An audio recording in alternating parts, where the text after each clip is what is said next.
This video app review is brought to you by the iPhone appreview.com. What's up, everybody? This is Luke Patrick with the iPhone appreview.com.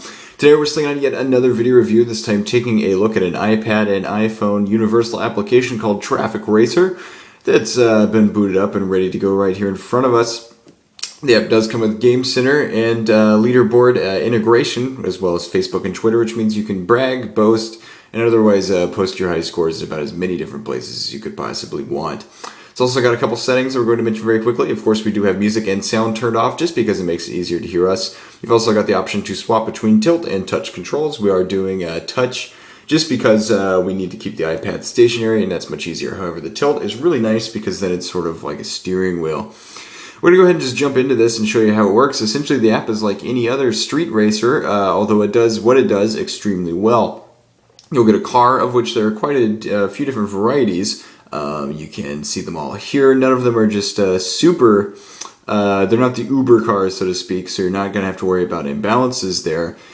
Aside from that, the basic truck that you start off with, you can upgrade via speed, handling, and braking, etc., etc. All that's there. Likewise, you can change the wheels for free. I'm going to go ahead and change it to, I don't like the flashy. I'm very European in that way. I'll just do that. You can also change the paint, so let's do that to, let's go black.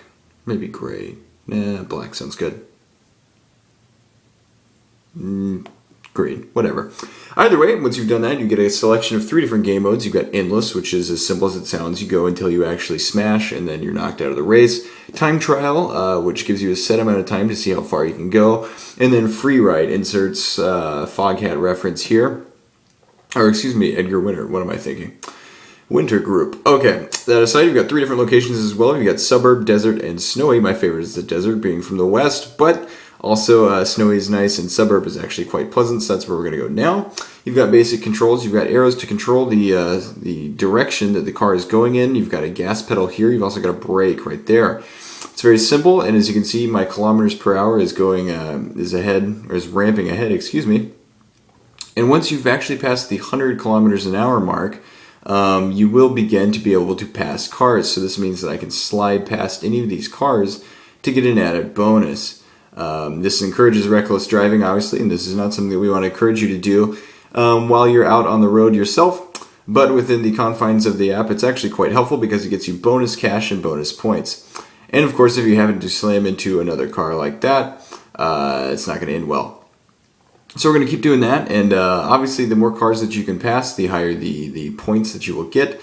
These points are then directly turned into high scores, which are always good, but even better, they're also turned into in-game cash, which can be used to purchase upgrades, which obviously is something we are quite the fans of, simply because they push the game further along.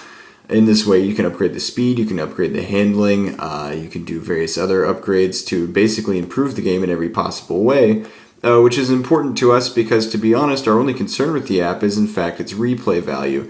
It's got a lot to offer, but at the same time, the gameplay itself doesn't change much, aside from what you're seeing here. You upgrade new cars or unlock new cars, get new upgrades, etc., and that's all very nice.